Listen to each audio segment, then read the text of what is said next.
Welcome back. It's another great day, a great Tuesday, this case scenario, as we are ready to talk about our same three topics as always. First things first, Cleveland Guardians with the team hits. 923 hits this season, 468 runs, 86 home runs, 19 triples, 197 doubles, and the Guardians have pitched 956.1 innings, have allowed 870 hits, have given up 460 runs, given up an opponent average of 241, and a whip of 1.23. Let's look at the series recaps because we can. First things first, the Guardians play the Diamondbacks, and the Guardians won that series 2-1. Ahmed hit a 3-run home run in Game 3. Oscar Gonzalez, a home run, 2 RBIs in Game 3.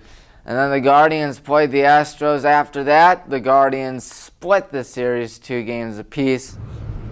Tristan McKenzie, 25. Martin Maldonado each had a home run and 3 RBIs in Game 1.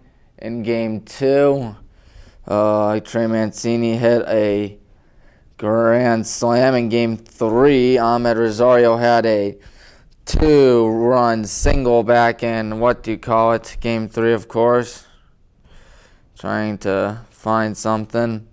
As Tristan McKenzie in this game, 8 shutout innings, 2 hits only. It was really impressive. It was quite unbelievable for him. It was a lot of fun. Yeah, Luke Maile hit a home run. Here's Luke Maile, never fails. He makes me want to wag my tail. Oh, man. When he comes, I want to wail, Maile! Obviously, he can't sing, and obviously, he cut off on me. I'm kind of sad about that. But what I'm not sad is that Luke Maile hit a home run, and it made it 1-0, and that was the lone run of the game. I even posted a meme about it saying, "You just lost to Maile time." It was really funny. It's right here, folks. If we can pull it up, hold on. Yep, you just lost to Maile time because Luke Maile hit a home run. And someone also tweeted about Luke Maile, about the song. I tweeted that I was going to sing a song if Luke Maile hit a home run. And hit a home run he did, so I had to sing a song. So now it's NASCAR time. The Firekeepers 400. Kevin Harvick won his first race of the season. Ends a 65-race drought for the veteran driver's 59th win of his career. Christopher Bell won Stage 1. Denny Hamlin Stage 2. Bubba Wallace the runner-up. He was the pole leader. Denny Hamlin 3rd. Joey Logano 4th. Ryan Blaney 5th. The race started late due to rain. Cole Custer's tire caught on fire on lap 98. Noah Gragson hit the wall 11 laps later. I'd say there weren't too many cautions, but there weren't too little cautions either. And as the regular season dies down, which is very hard to believe, we'll keep you covered into the playoffs and past that. Anyways, time to look at the standings, because we haven't looked at the standings in a while. Looking at playoff points, it looks as if, Chase Elliott leads in playoff points and he leads in driver points. Ross Chastain's 2nd, and he's won twice. Ryan Blaney, who has not won yet, has the 2nd highest amount of points and is 4th in playoff points. There have been a lot of drivers that have won races this season, and a lot of them have clinched. We have 1, 2, 3, 4, 5, 6, 7, 8, 9, 10, 11, 12, 13, 14, 15 clinched, or at least 15 that won this year, so there is that. Been a good season so far. And now, before we conclude everything, what's been a really quick episode, high school football predictions. Alrighty, let's pull them up. The last high school football predictions of the off season, and it's going to be the Principals Athletic Conference. The Fairless Falcons, Tri-Weight Titans, and Manchester Panthers are going to split that PAC with a 5-2 record. Fearless and Triway both going to go 7-3. Manchester 6-4. And the CVCA Royals going to go 5-5, 4-3. Another team also going 5-5 is Canton South, 5-5, 3-4. Same with the Northwest Indians. The Tuzzlaw Mustangs will go 3-7, 2-5, and the Orville Red Riders will go 3-7, 1-6. And now time for my top 25. If we can see that again, yes, sir. Perfect. Top 25. And with all my record predictions for each of the teams, each of them will be 5-5 or better. Of course, at number 25 is going to be Stowe, 7-3. Of course, they're missing their big quarterback, Owen Bainbridge, who is going to Bowling Green. Of course, Medina's losing Drew Auer to Penn State. I think they'll dip down to 21 to start off this top 25 polls. I plan on doing a top 25 poll for each week. I got the good guys, the Highland Hornets, at a 7-3 record, of course, as mentioned weeks ago, and 24th in the Northeast Ohio region. Olmsted Falls is going to be 23, 5-5, but keep in mind the Southwestern Conference is going to be really loaded up this year. 22, St. Vincent, St. Mary's, 7-3. Of course, we already mentioned Medina. Number 20 going to be Talmadge, 8-2. Number 19, Rocky River. 18 is Hudson. 17, Brunswick. 16 is going to be Cleveland Heights.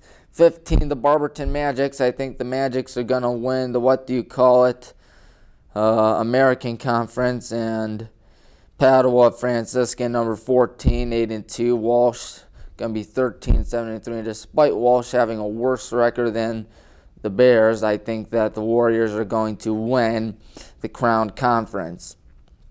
Nordonia, number 12. I have them going 9-1 and winning the National Conference. Their one loss is going to be to the team up ahead of them, Benedictine, 7-3.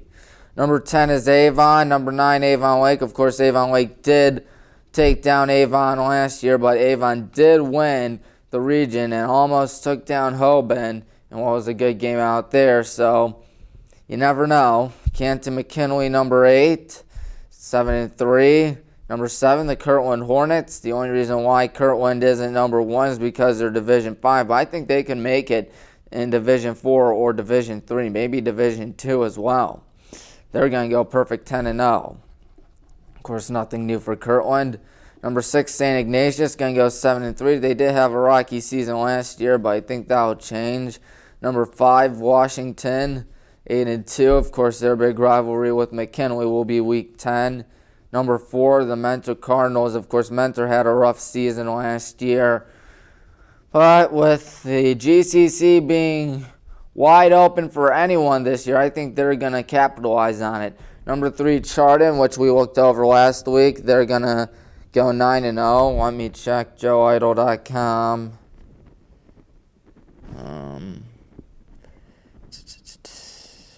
Hold on a minute, folks. Where's Chardon? Chardon's right there. Yep, still 9 games for them this season. But anyways, number 2 going to be Archbishop Hoban. The Knights going to be 8-2. And number 1, St. Ed's. They're going to be 9-1. Of course, St. Ed's, I think their lone loss is to Archbishop Muller, I believe. Of course, I don't have my papers with me, which is kind of sad. What is not sad is that this has been a good game. Or not a good game. It's been a good, gonna be a good season. I think this is definitely gonna be one of the best seasons we're gonna see in a long time. Of course, earlier this week I was trying to do what Joe Idle does the best, and that's playoff rankings per region. But it was too hard, way too hard for me to do. I know you guys moved up to Division 1 Wadsworth. We are meanwhile still Division 2 Region 6. Of course, our schedule looking exactly the same as years past. Of course, it should be a lot of fun to see who wins what and who loses what, but I think that there are going to be a lot of winners this year. Of course, there are going to be a grand total of 7 of them. Division 1, 2, 3, 4, 5, 6, 7. And most of our games are going to be Division 3 games. 1, 2, 3, 4, 5 Division 3 games. 1, 2, 3 Division 2 games. And 1, 2 Division 1 games. So I think we got a pretty tough schedule this year, of course. It's Berea Mid-Park, and then North Royalton, and then it's Brunswick, then Talmadge, Barberton, Roosevelt, Revere, Cuyahoga Falls, Aurora, Copley. You really don't catch a break, in my opinion, in the first half of the season. That's going to be very tough. That will be very tough. But you know what? If there's one thing Coach Gibbons knows how to do, it's make a good team and make very impressive teams. He knows how to make something happen. And folks, I think we are almost done. Of course, we need to talk about the schedule and agenda, because next week will be the return of Tommy's Picks. That's right, Tommy's Picks will be back for what should be a lot of fun. It will be for high school football. Of course, that will be this Tuesday on August the 16th, the return of Tommy's Picks.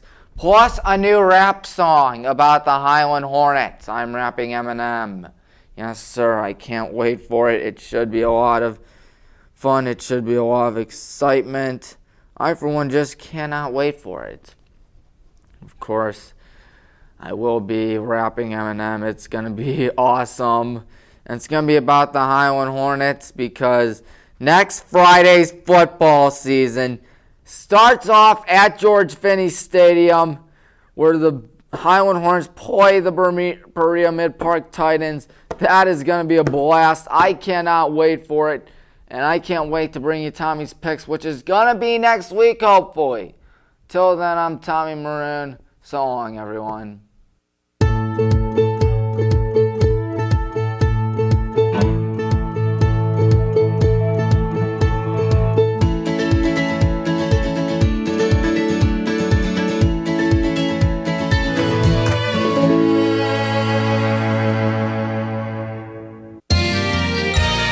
You are watching WCTV, Wadsworth Community Television.